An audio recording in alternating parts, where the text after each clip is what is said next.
Good afternoon, ladies and gentlemen, all across this great country. Ernest Bethea, the Last Outlaw here. Welcome to this special Monday edition of Bethea'S Byte Reloaded.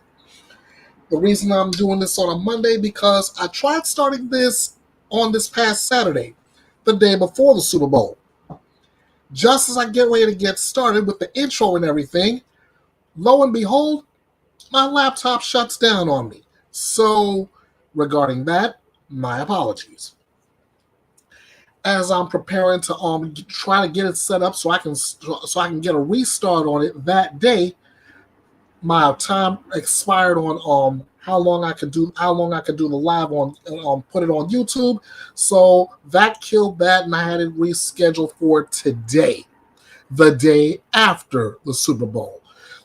And speaking of, since the phrase Super Bowl has come out of my mouth twice now, let me first congratulate both teams, the San Francisco 49ers and the eventual back-to-back Super Bowl champion Kansas City Chiefs, for a great job they've done on the field, a great job getting to the Super Bowl by the routes they've taken, and I look forward to seeing what these two teams are going to do next season.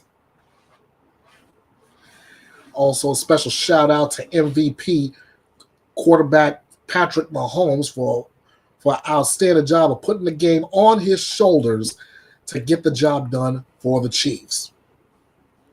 Ooh, how you doing, Megan L? Good to see you.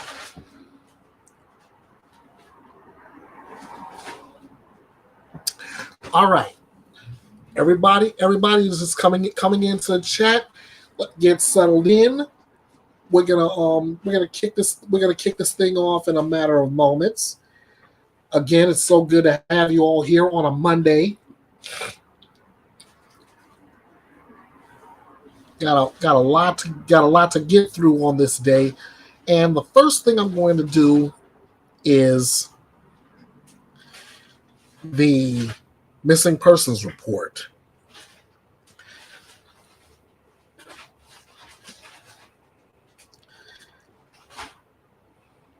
Right now, this one I know I've done a while back, but I guess this one needs to be redone.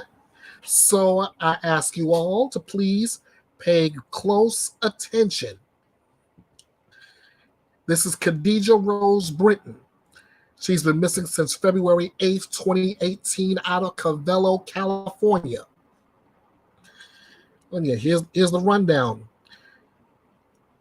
Born April 22nd, 1994. At the time of her disappearance, she stood 5 feet 8 inches tall, 159 pounds, with brown hair, brown eyes. The FBI and Mendocino County Sheriff's Department in California are seeking any information from the public that may help them locate Khadijah Rose Britton. She was last seen at a residence in Cavello, California on Friday, February 8th, 2018, while being forced into a car at gunpoint by her ex-boyfriend. So now you all know that this is a kidnapping case, not just a missing persons case. The FBI is offering a reward of up to $10,000 for information leading to the arrest and conviction of the subjects related to the disappearance of Khadijah Rose Britton. Now, I know I ended like this all the time, but it bears repeating. It bears repeating because it is so vitally important. If you, especially in the Cavello, California area, have any information on the disappearance of Khadijah Rose Britton, please, I beg of you, do not hesitate.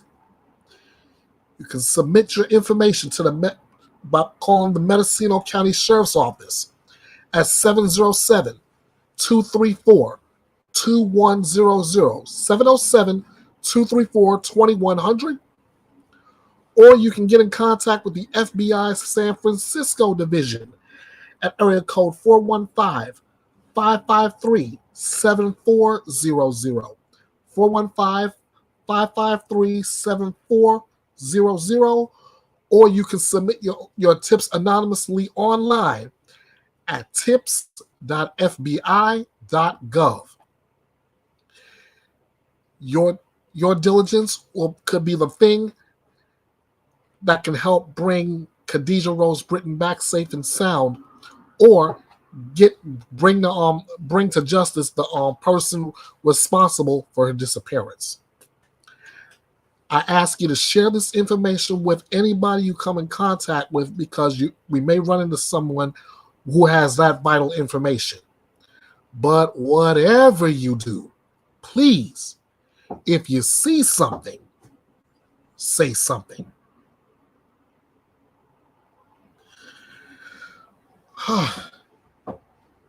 Let's bring Khadijah Rose Britton back safe and sound. That's the bottom line, right? Okay. Now, let me go back to last week. In fact, I'm gonna go back to last week in regard to one person. If I can pull her photo up, because let's just say the person I want to pull up has been a firebrand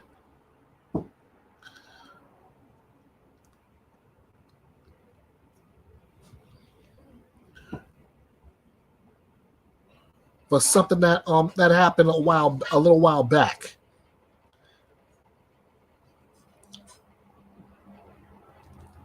There we go. All right. On the left side of your screen, as you can see, is Jennifer Crumbley. Jennifer Crumbley is the mother of Ethan Crumbley.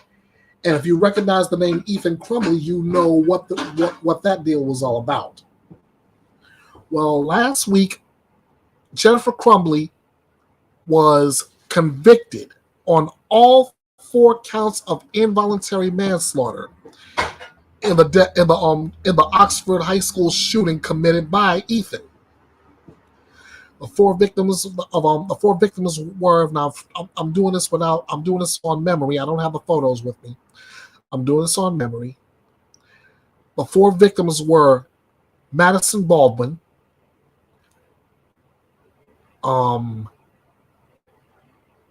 Hannah St. Juliana.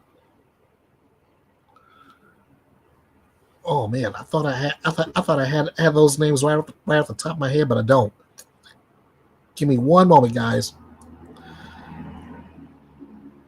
I always at least keep the names stacked with me.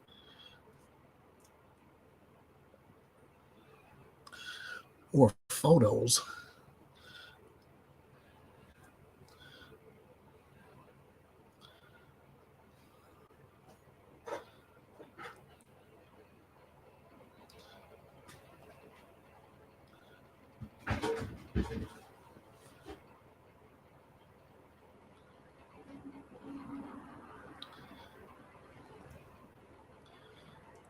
Man, my goodness. Hold, please. No, shout out to Brittany for that one.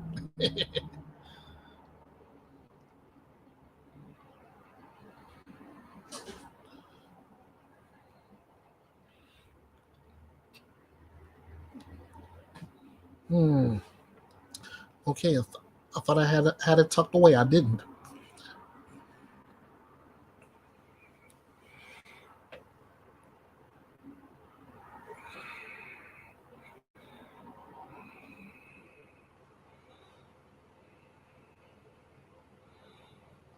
There we go.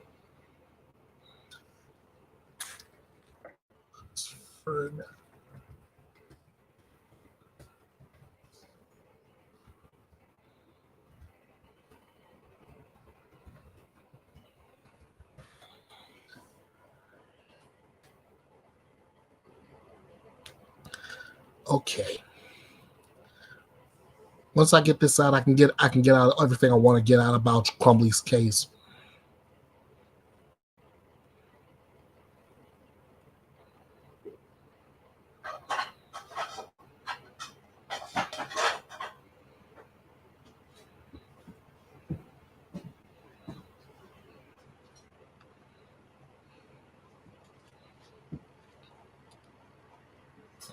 All right, here we go.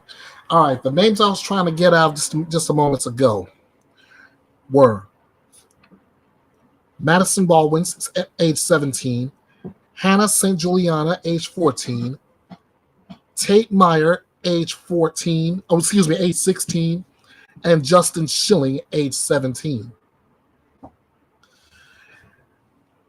As you can see from the graphic on the right hand side, she will be sentenced on April 9th. And her husband, James Crumbley, who's being charged with the same 4 counts of involuntary manslaughter, he goes on trial on March 5th. And Megan L says that Jennifer Crumbley was such a bad mother. If you're referring to it in the case of Ethan Crumbley was crying out for help and she pretty much didn't respond, then yes, I totally agree with you. She was indeed a bad mother. That's the reason why every time I enter Bethea'S Byte Reloaded, I end it with a message in regarding to protecting your mental health. And as I go through these stories, I always give you a trigger warning when a story is going to trigger your mental health. And I pretty much say just like on TV, viewer discretion is advised. If it's real bad, strongly advised. When it comes to your children, you do not take them for granted, especially when they're crying out for help. I guess Jennifer Crumbley will have to learn that the hard way. We'll see what happens with that when she's sentenced April 9th. All right. Now let's get down to brass tacks. Let me pull up my first article, and I'm gonna go ahead and get the photo for that as well.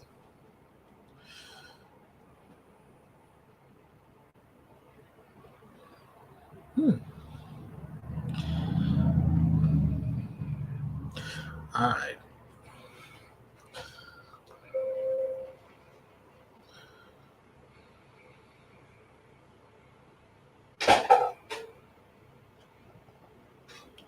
Oh boy, don't do this to me now. Last thing I want you to do is freeze up on me.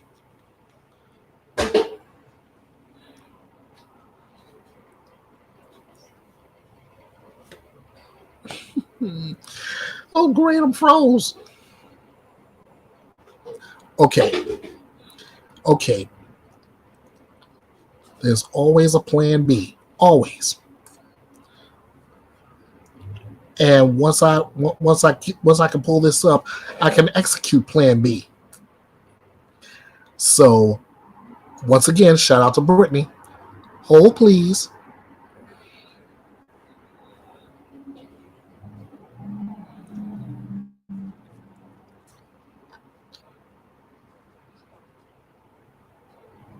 There we go.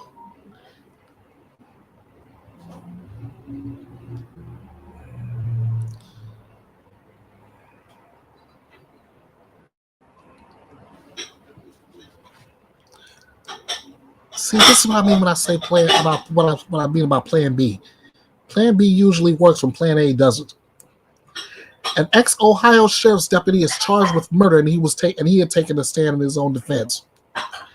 Now, normally, I would never suggest that a defendant take the witness stand in his or her own defense, because the way you present yourself on the witness stand in your defense, that's exactly how the jury is going to perceive you. Ask Jennifer Crumbley about that. I mean, I've seen with her, I've seen icebergs with a better attitude. And I know of one that sunk the Titanic, but we'll talk about that later. Anyway, in regard to this ex-Ohio sheriff's deputy, a former Ohio sheriff's deputy testified in a murder trial last Tuesday. that the man he killed lifted a gun to shoot him. Deputy prosecutors saying the man's gun was found on his kitchen floor with the safety mechanism engaged. Jason Meade took to the witness stand to describe the events of the fatal 2020 shooting of Casey Goodson Jr., which was not captured by body camera, as Meade was not wearing one at the time.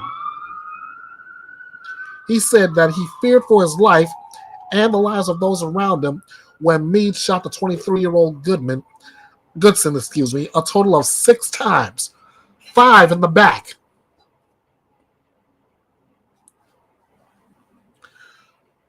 So let me get this right.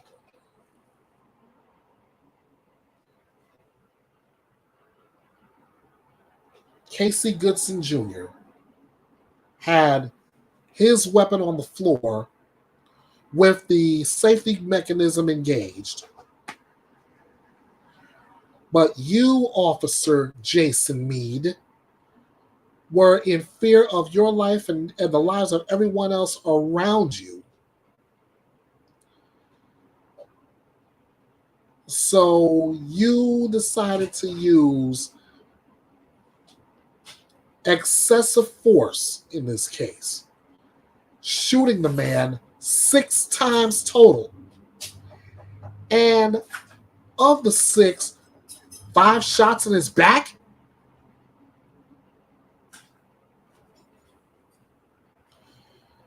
Please, somebody make that make sense. Oh, I don't have to make it make sense.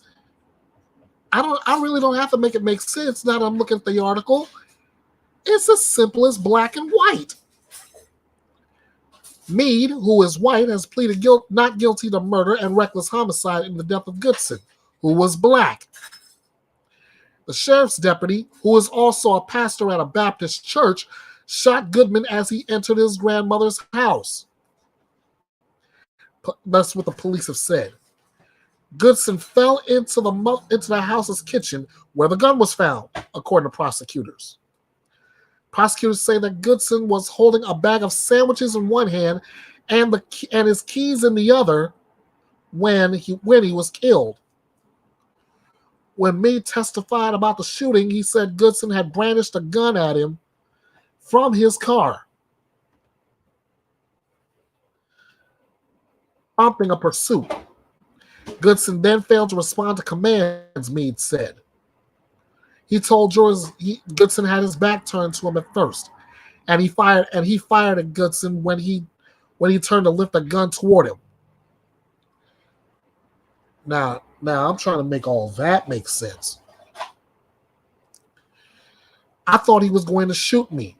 I'm thinking I don't want to die. I didn't want to shoot him, he said. Meade also said that he hoped that Goodson would surrender, but he felt he did not have a chance in order to stop a deadly threat. On the stand, Meade also addressed previous statements about his law enforcement work made at a Christian men's conference in his role as a pastor. The recordings received significant backlash, and lawyers for Meade tried to keep the recordings from the jury, but their request was denied. In the recordings, while speaking to those attending the conference, Meade said he has a great job and that he gets to hunt people. He also made comments about use of force, including that he's justified in throwing the first punch because others wish they could punch those people too. His comment on hunting people, he said, was an attempt to explain his job in a way that people who didn't know what he did would understand. Meade also explained that he often uses lived experience to convey spiritual messages, and that he was connecting the use of force to the biblical story of David and Goliath, in which a young boy defeats a giant intending to kill him. Neither the prosecution nor Goodson's family have ever disputed that Goodson could have been carrying a gun, but note that he had a license to carry a firearm. Goodson also had a holster around his waist that did not have a strap. Special Prosecutor Gary Schroyer questioned Meade on whether he'd done enough to notify Goodson that he was law enforcement. Meade told Schroyer that the situation was urgent and he did not have time to put on sirens or lights, and that Goodson must have heard Meade because he ran from him. Schroyer again emphasized that Goodson had AirPods in his ears when he died and pointed to discrepancies in Meade's testimony on moving quickly versus actively running from law enforcement. He also noted that Meade had lost sight of Goodson on the way to Goodson's grandmother's home. Right. Schroyer also questioned Meade on whether, as a reasonable officer, he could have assessed that Goodson was in his own car and going to his own home, especially considering that he was able to open the side door with his keys. Meade said he did not see how Goodson opened the door or with what hand, but maintained that Goodson's actions, quote, indicated criminal activity.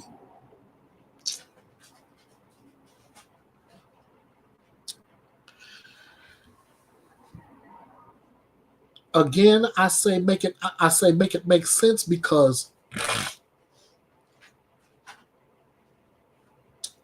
putting myself in, I'm gonna put myself in shoes in this particular story because there's a lot to chew through.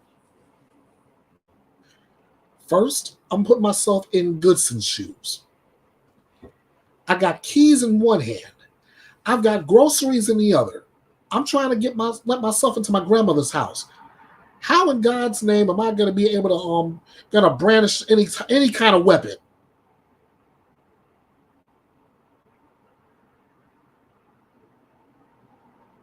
Plus, I got AirPods in my ear. Am I really gonna hear someone say freeze or anything of that nature?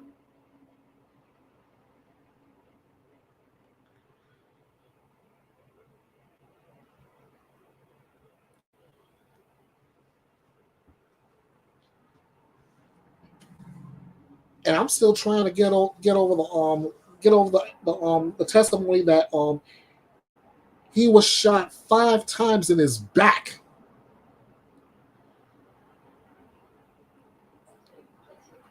5 times in his back.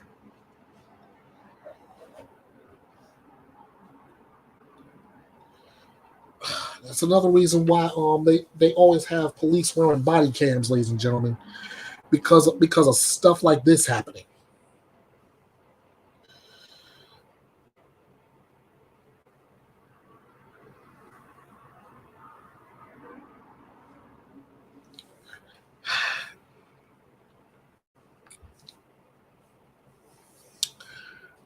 This is probably one of those cases where I do not want any deals cut.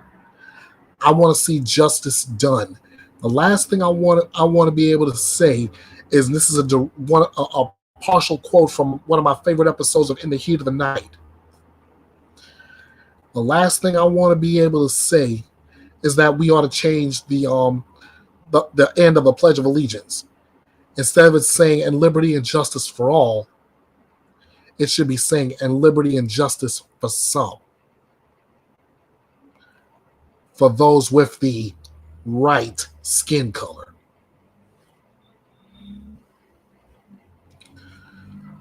When I get more information on this case, I'll be sure to bring it to you. All right. Let me try to pull up the next graphic.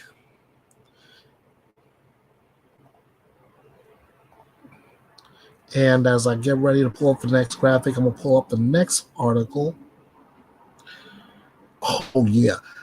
Wait a minute. I think I have that. I have that graphic already.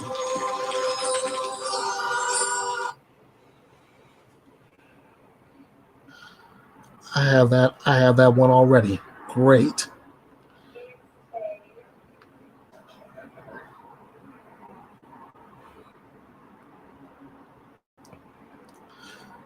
Okay, guys, remember I brought you a story about a Wisconsin babysitter that was that's about to go on trial for killing the family dog. On the left side of your screen, that's the babysitter in question, Keely Solomon, excuse me. This is the update. A babysitter accused of killing a Wisconsin family's dog appeared in a Waukesha County courtroom on last Wednesday. 18-year-old Keely Solomon waived her preliminary hearing, meaning the entire court appearance lasted just a few minutes. Prosecutors said, ooh, one second, guys. Okay, prosecutors said Solomon, a high school senior, stabbed a chihuahua with a pair of scissors and put a bag over its head. The dog was named Batman and was found the next day in a child's room hidden under a pile of blankets. She's charged with mistreating an animal and causing death. Solomon was babysitting the family's 4-year-old daughter at the time. Prosecutors say when the child's parents returned home, they couldn't find Batman anywhere, and that Solomon helped look for the dog. During an interview with law enforcement officials, Solomon did not admit to killing the dog, but says she, quote, shooed him away a little bit. And when she gets mad and lashes out, everything goes blank and she does not remember, according to that criminal complaint. Solomon does not have a prior criminal history. She was due back in court on this past Friday, and I'm still going through see if I can get any more information on that. When I find it, I'll get it to you. But here's something to note. If Keely Solomon is convicted, she faces up to 4 years in prison.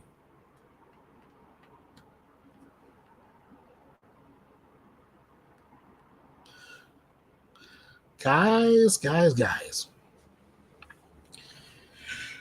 What does it take for one to forget abusing a child? Forget abusing a child. We already know what one will do, what lengths these people will go through. But a dog, a chihuahua at that, what did the dog do to you? What did the dog do to you to deserve that kind of abuse?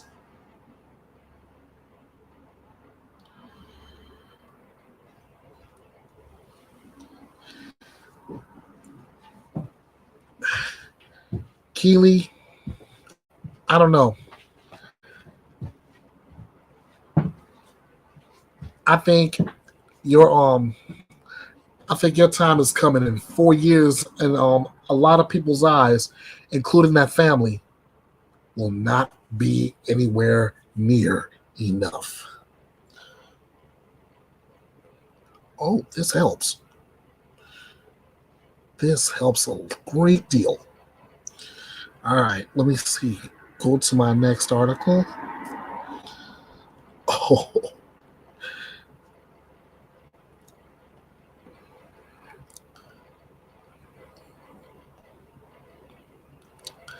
All right.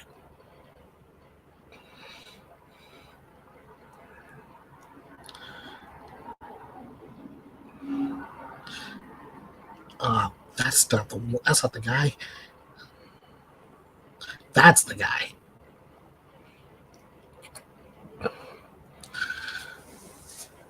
Okay, this next story, I've opened up a brand new file, ladies and gentlemen, for stories like this.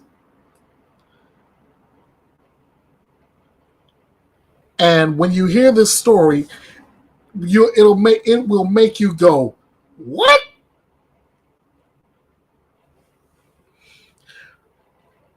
Watch.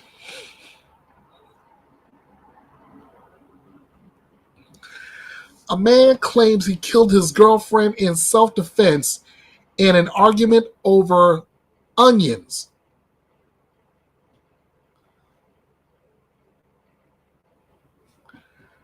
I stop there just to let that sink in. A man claims he killed his girlfriend in self-defense in an argument over onions.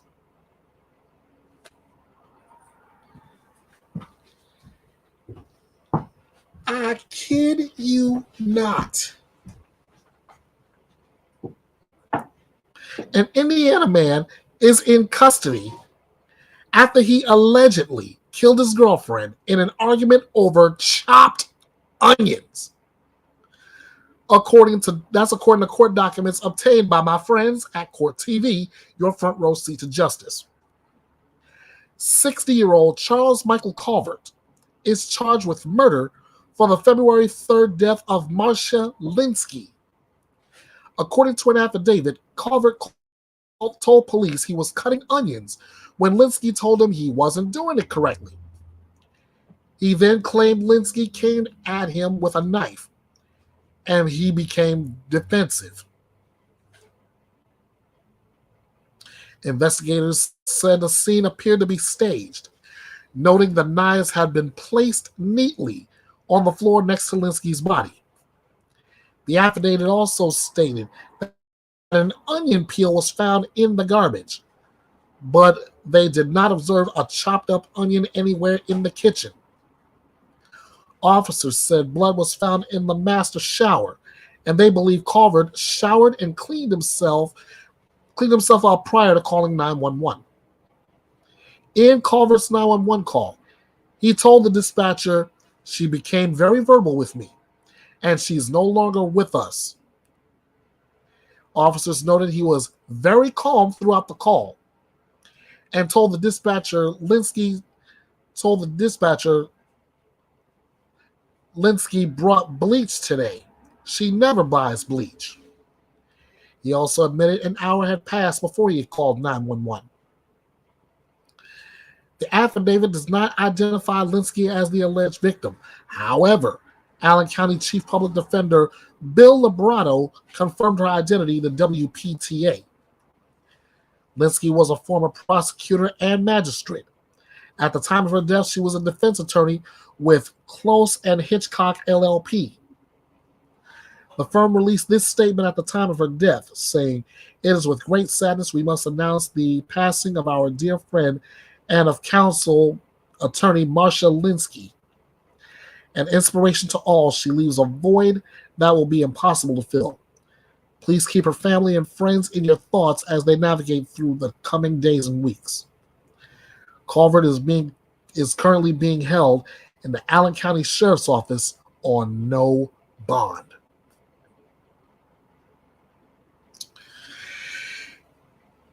I've heard reasons for murders, for different types of killings, manslaughters, etc. I've heard about different arguments leading to go that route. Chopped onions?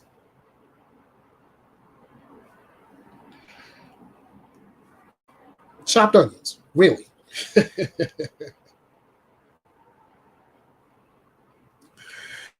Okay. As far as Mr. Calvert is concerned, I think your defense is going to fall flat. I believe the fact that the crime scene looks like it was staged, plus the fact that it took you an hour to shower, clean yourself up, and call 911 is very telling. That's where you messed up, my friend, and that's what's gonna put you behind bars for good. But that is just my opinion.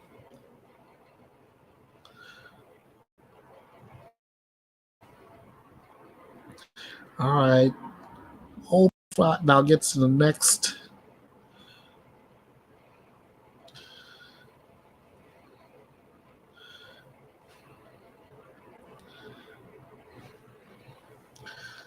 All right. Now I'm gonna go to this next article, and yeah, this one I gotta highlight the old trigger warning. All right, here we go. Here's your trigger warning.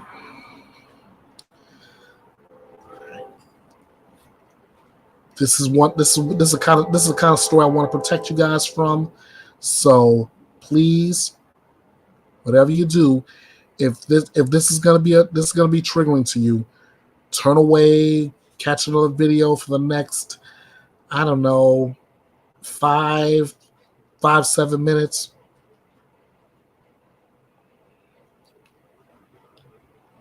You have been forewarned.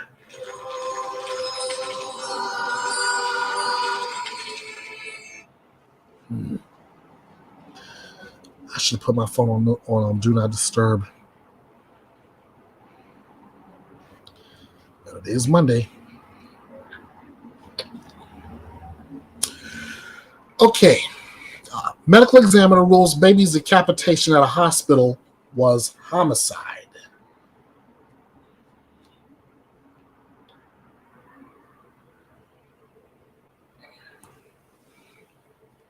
A medical examiner has classified the death of a Georgia couple's baby that was decapitated during delivery was a homicide. That's what their attorneys had said on last Wednesday. Trevion Taylor Jr.'s parents have sued the hospital and the doctor who delivered him in July. Both denied any negligence. The Clayton County Medical Examiner's Office found the immediate cause of the baby's death was a broken neck and said human action was to blame. That's according to a statement distributed by attorneys at the news conference on last Wednesday. The boy's parents, Jessica Ross and Trevion Isaiah Taylor Sr., said Dr. Tracy St. Julian delayed a surgical procedure and failed to seek help quickly when the baby got stuck during delivery.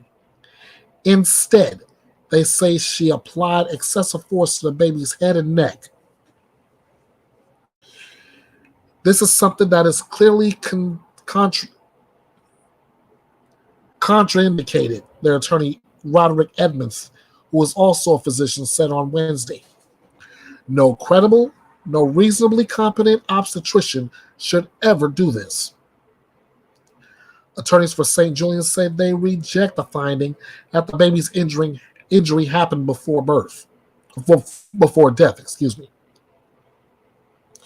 The separation of the head from the fetal body occurred post-mortem, and any assertion to the contrary is false, they said in a statement.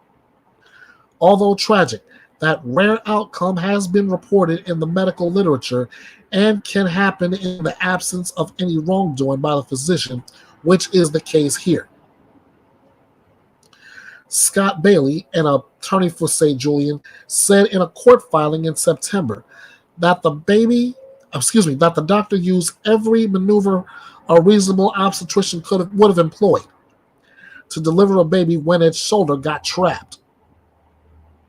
Dr. St. Julian is an experienced, well-trained, extremely competent physician who acted decisively and reasonably under these circumstances, he wrote. Bailey's filing also asserted that the trauma to the baby's head and neck occurred after death, in the process of attempting to deliver the fetus by cesarean and save Ross's life. It accused attorneys for Ross and Taylor Sr. of making salacious false public statements to the contrary. The hospital where the baby was delivered, Southern Regional Medical Center in Riverdale, Georgia, has also said the baby died in utero prior to the delivery and decapitation. The hospital denied any negligence in a court filing in November, and spokesperson Melinda Fultz says she couldn't comment last Wednesday because of the pending lawsuit. Clayton County Police were investigating with the possibility of referring the case to prosecutors. The medical examiner's office said in its January 6 news release, and an email to police was not immediately returned. Now, I'm no medical expert, and I am definitely no OBGYN. Yeah, I feel bad for the parents too, Megan. Now, as I started to say that I'm no medical expert and I'm no OBGYN. But common sense would have told me, get on it quick. Find something, get people together to get this baby out of this mother as quickly and as safely as humanly possible. Which is why I'm seeing why this lawsuit is coming up.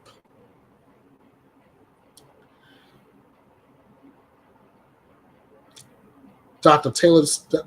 St. Julian, according to the lawsuit, failed to do just that. In the meantime, this is another wait and see case. So we'll have to wait and see what information comes up when this goes to trial, and how much Taylor and Ross are suing for. Once I get that information, I'll update. Oh, and by the way, you see in the graphic that I mentioned attorney Corey Lynch. He and civil rights attorney Ben Crump are also on this case. Just thought that's a little footnote I thought you should know.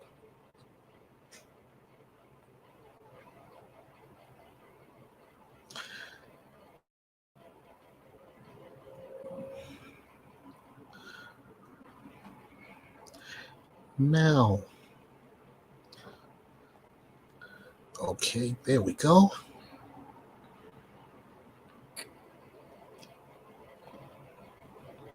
All right.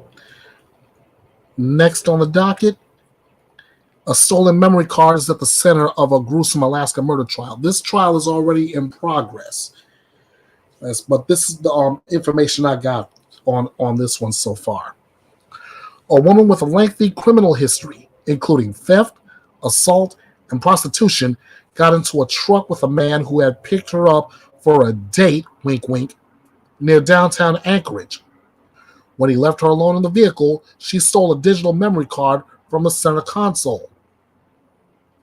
Now, more than 4 years later, what she found on that card is key to a double murder trial set to begin again, which started last week. Gruesome photos and videos of a woman being beaten and strangled at a Marriott hotel. Her attacker speaking in a strong accent as he urged her to die. Her blanket-covered body being snuck outside on a luggage cart. In my movies, everybody always dies, the voice says on one video. What are my followers going to think of me? People need to know when they are being serial killed. About a week after she took the SD card, the woman turned it over to police, who said they recognized the voice as that of Brian Stephen Smith, now 52, a South African native they know from prior investigation, according to court documents. Smith has pleaded not guilty to 14 charges, including first and second degree murder, sexual assault, and tampering with evidence in the deaths of 30-year-old Kathleen Henry and Victoria Arbuchuk, who was 52 when her family reported her missing in February 2019, 7 months after they last saw her. Henry and Arbuchuk were both Alaska Native women who had experienced homelessness. They were from small villages in western Alaska. Henry from Eek, and Orbachuk from Stebbins. Authorities say Henry was the victim whose death was recorded at the Town Palace Suites by Marriott, a hotel in Midtown Anchorage. Smith was registered to stay there from September 2nd to September 4th, 2019. The first images showing her body were time-stamped at about 1 a.m. on September 4th, police say. The last images on the card were taken early on September 6th and showed Henry's body in the back of a black pickup, according to charging documents. Location data showed that at the time of the photo was taken, Smith's phone was in the area of Rainbow Valley Road along the Seaward Highway, south of Anchorage, the same area where Henry's body was found several weeks later, according to police. As detectives interrogated Smith about the Marriott case, authorities said, he offered up more information to police, who escorted him to a bathroom. He had killed another woman. And he went on to identify her, Orbachuk, from a photo and to provide the location of her remains along the Old Glen Highway north of Anchorage. With no prompting, he tells the troopers in the bathroom, "I'm going to make you famous." That's according to District Attorney Brittany Dunlop in a court hearing last week. He comes back in and says, "You guys got some more time? You want to keep talking?" And then discloses this other murder. Alaska State Troopers in 2018 incorrectly identified another body as that of Orbachuk because Orbachuk's ID had been discovered with it, for reasons that remain unclear. But with the information Smith provided, investigators re-examined the case and used dental records to confirm a skull with a bullet wound found in the area Smith identified as Orbachuk's, according to authorities. Smith's attorney, Timothy Ayer, unsuccessfully sought to have the digital memory card's evidence, or even mention of it, excluded at the trial. The woman who turned in the card initially claimed she had simply found it on the street, and it wasn't a second interview that she confessed to had stolen the card from Smith's truck, where he tried to get money from an ATM, and she had it for a week before giving it to police, he said. For that reason, he argued prosecutors would not be able to demonstrate the provenance of the 39 photos and 12 videos, establish whether they were originals or duplicates, or say for sure whether they had been tampered with. Ayer wrote, "The state cannot produce a witness to testify that the video fairly and accurately depicts any act that actually happened." However, the 3rd Judicial District Judge Kevin Saxby ruled late last Friday that the woman can testify about her possession of the card until she handed it over to police, and that the recordings can be properly authenticated.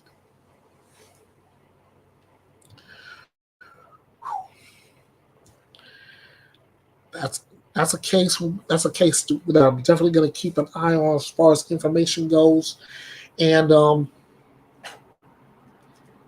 this is definitely one of those cases that we really need to be careful with, because just because a vital piece of information might be excluded, which could lead to this defendant, Brian Stephen Smith, walking. And if that is the case, my normal question will be answered with an emphatic no, that justice was not served.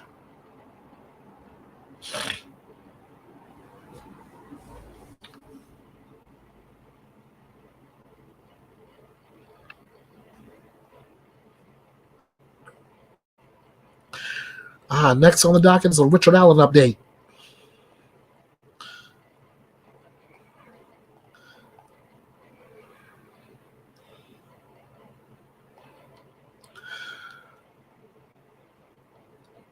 What is the update on Richard Allen? He wants his charges dismissed, citing destroyed evidence. Attorneys for Richard Allen filed a motion this week, or should I say last week, to have criminal charges dismissed on the basis of destroyed evidence. Allen was arrested in October 2022 and charged with 2 counts of murder in the February 2017 deaths of Abby Williams and Libby Germain in Delphi. The motion claims someone destroyed multiple interviews recorded between February 14th and 20th of 2017. These interviews, according to the defense, could play a vital role in proving Allen's innocence. According to court documents, on January 31st, 2024, the prosecuting team provided the defense with a file discovery. In this list, the defense found the following note. Due to a DVR program error discovered on September 20th, 2017, all recordings up to February 20th, 2017 were recorded over. There is no detectable audio on this drive.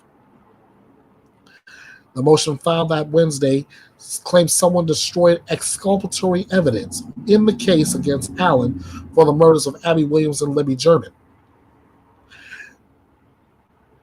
The defense team is requesting that the case be dismissed against Allen due to their inability to receive all documentation needed to defend him.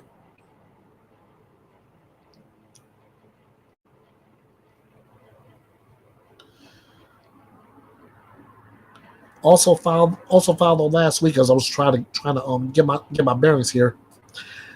Also filed last week was an order from a special judge, Fran Gull, denying the defense request that she recuse herself from the case. In her order, Gull sides with the Indiana Supreme Court's decision in January. A hearing in this case is currently scheduled for today in Allen County, so likely I will have an update on this result this weekend in Bethea'S Byte Reloading. For now, the case involving Richard Allen thickens.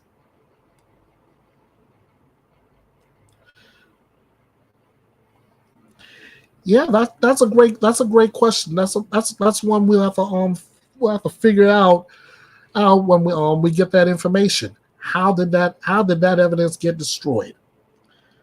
Wait, well, for one thing, it did say it was copied over.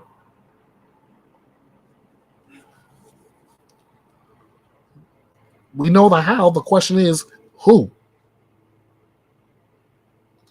All right, next up. This is the guy.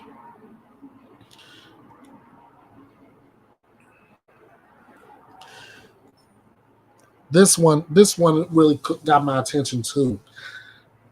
Dad, please, during son's fatal attack, stop! You are killing me.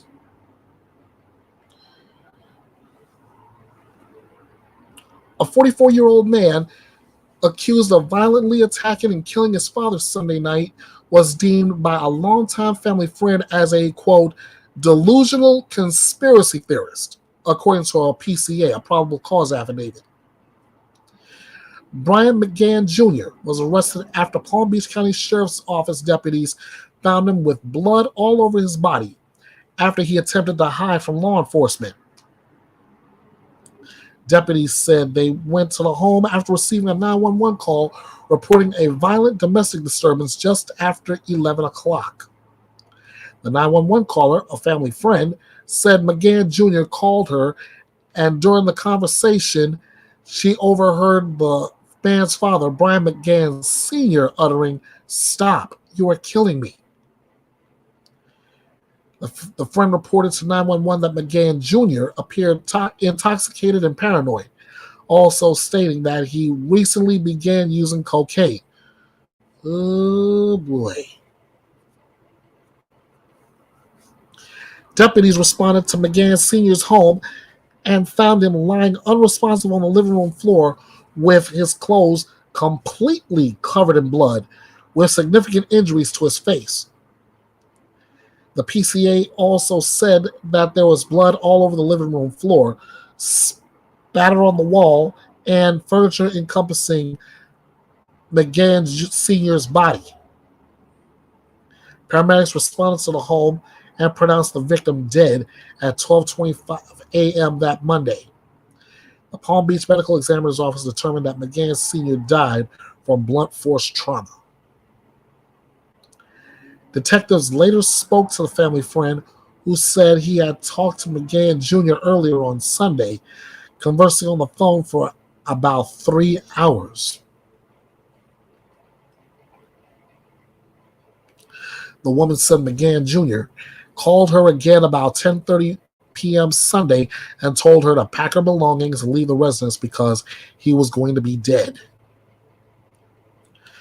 The friend said she found this request troubling and strange since she currently lives in Middleburg, Florida, which is near Jacksonville and about 300 miles from Palm Beach County.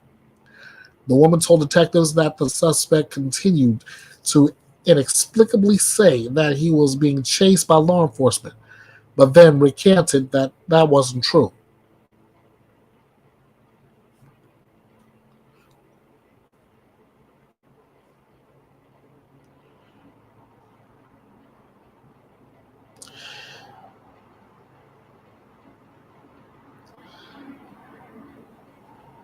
Let's see, the woman told detectives that the suspect continued to explicitly say that he was being chased by law enforcement, but then recanted that wasn't true. Just after 11 p.m., the friend said that McGann Jr. told her that he was leaving a Wellington bar and pulling into his father's residence. A short time later, the woman said that she overheard McGann Jr.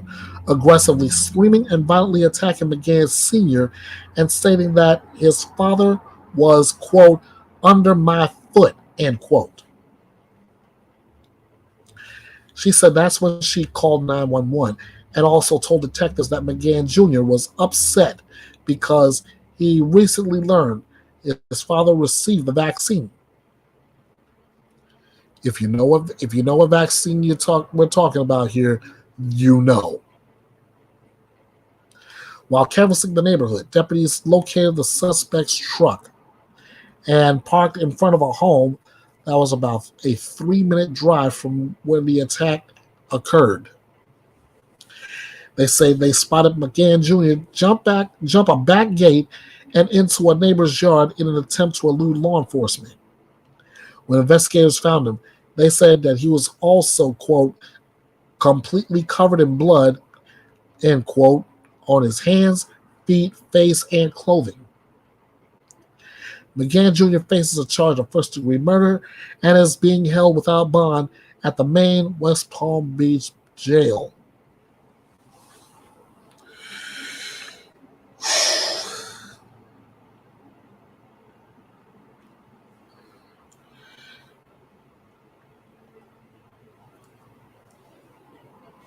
Let me see what we got here. Hold on. You know,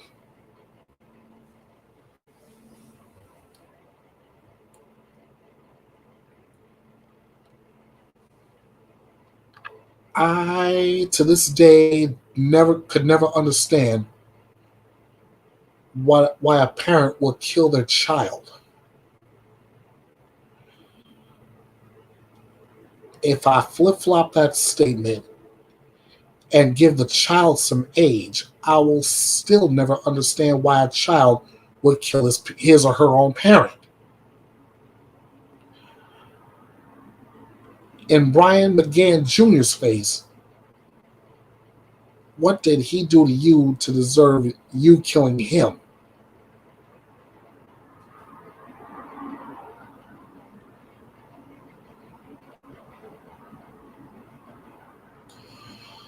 I I'm trying to get a grasp on this, guys, and I honestly can't. But as always, I'll be looking for updates on this case, and when I get it, you will too. What I got left on here. Okay, we have another story regarding a case. Yeah. Regarding the case of a Microsoft executive who was murdered and the testimony that came along with for the ride. Let's play the blame game. This is what suspects told police about Jared Bridegan's murder. A couple charged in the death of Microsoft executive Jared Bridegan accused the victim of having ulterior motives in his first marriage and suggested his second wife was the killer in interviews with police. Shauna Gardner, on your left, and Mario Fernandez Saldana, on your right, are facing charges of first-degree murder, conspiracy to commit murder, and child abuse in the death of Bridegan, who was shot and killed after dropping his two older children off at Gardner's home on February 16, 2022. Gardner and Bridegan shared custody of the two children after their acrimonious divorce. Both had remarried, and Bridegan shared a young child with his second wife, Kristen Bridegan. That young child was in the car when Bridegan was shot and killed. Court TV obtained hundreds of pages of investigative reports on the case, which detail interviews with witnesses who saw Bridegan's body lying in the road. Police say he was lured out of his car by a tire that had been placed in the road. When he got out to investigate, he was shot and killed. One witness who was driving behind Bridegan's vehicle told officers that he thought Bridegan was going to change his tire and was about to offer help when he saw the victim on the ground, twitching and moving.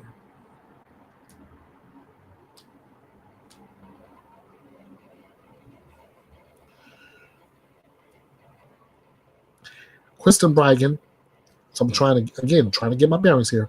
Kristen Bridegan told officers that her husband's relationship with Gardner ended after she had an affair with a personal trainer at the gym. She told officers the only person who had ill will towards him is Shauna and Mario. On March 1st, police had their first formal interview with Gardner, who told him that she had wondered if Bridegan had ulterior motives going into their marriage, knowing that she came from money, and described their divorce as traumatic for her. When asked who she believed might have killed Bridegan, Gardner told officers she did not know. She did not think it could be drugs or anything. She stated she can't help but think that Kirsten had something to do with it, but she does not think about it all day. Describing her relationship with her new husband, Fernandez Saldana, Gardner told officers that the two got married quickly out of convenience after meeting in 2018. Quote, they did not know each other very well when they were married. She stated Mario wanted to help her with the kids, but the only way Jared would allow that is if they were married. Gardner stated she knew that they would not be a typical marriage, but for the convenience and built into a relationship. Gardner also mentioned to police the timing of all this is weird, because she had just decided to let go of the frustration and to just make the best of the situation. She stated in documents of anger she has thought about how much easier this would be, but ultimately she wished no ill will on the Bridegens.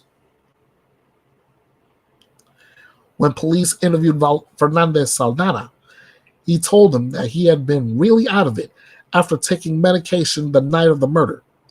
He admitted the fractious nature of the family dynamic, but told police they could just suck it, and he doesn't care if they are uncomfortable.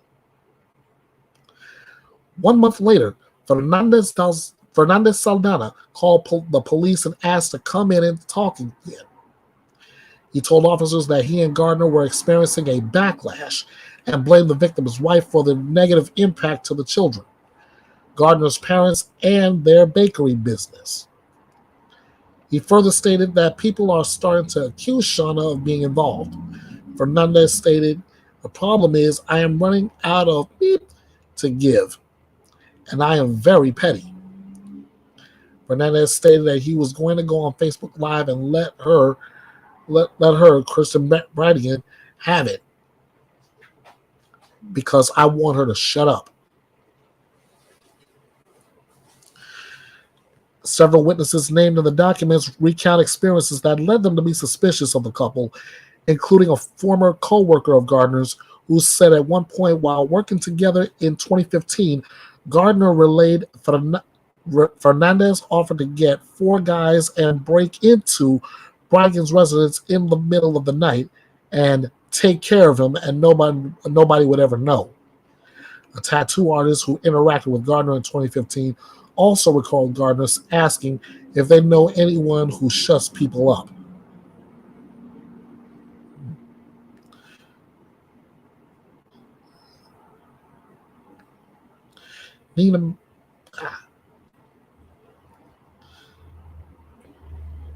Investigators have linked Gardner and Fernandez Saldana to a third man, Henry Tennant, who pleaded guilty to Bridegan's murder.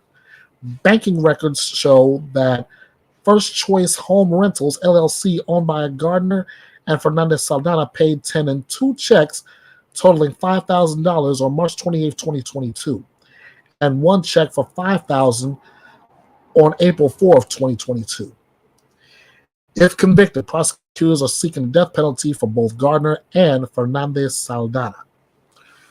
This is another case I'm about to do a lot of updating on it. When I do, you'll be sure to get it here.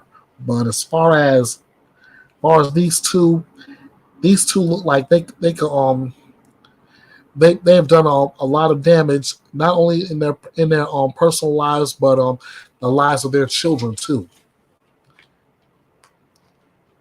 All it takes is one bad move.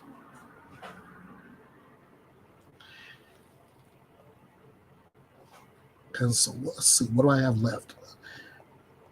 Let's see, Dick Keeley's, Richard Allen. Oh yeah,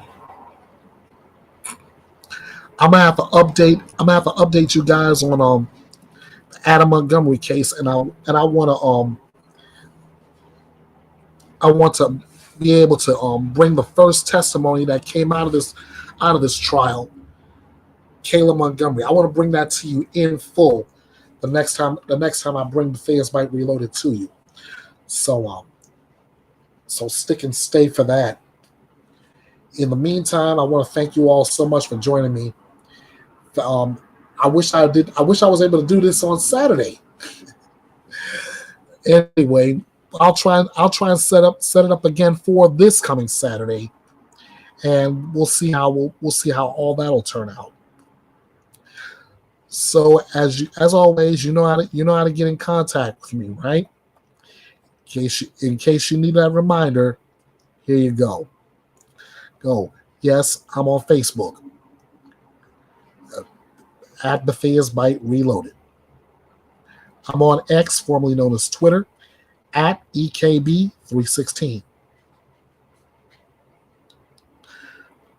I'm here on YouTube at Bethea'S Byte Reloaded. I'm on Instagram at EKB316. I'm on TikTok at King of Hearts 316 2021. Or you can email me. The address is kingofhearts316_09 at outlook.com. All right, guys. That's going to wrap it up for me. I know today was a short day. It's a Monday. It's after the Super Bowl, and some of us are still recovering from a Super Bowl hangover. I know I am. But still, I want to thank you guys for joining me. I want to sign off as I normally do. I want to say I love you guys from the bottom of my heart. I want you to take that love. I want you to spread it around, and be sure to protect that mental health. Show love for others and show yourself some love too. If there's anybody who can love you better, it's you. All right. Well, except for one, but we all know that what he's capable of. All right, guys, that's gonna do it, and we'll do this. We'll try to do this again Saturday, same time, same place, 3 o'clock in the East, noon in the West. Until then, I'm Ernest Bethea, the Last Outlaw. This is your drama-free true crime destination, Bethea'S Byte Reloaded. And until next time, you know what to do. Bite this. Thanks for watching and joining me here at the drama-free true crime destination. Be sure to like, share, subscribe, and drop me a comment on this video. And be sure to follow Bethea'S Byte Reloaded all over social media. This is Bethea'S Byte, and it's reloaded.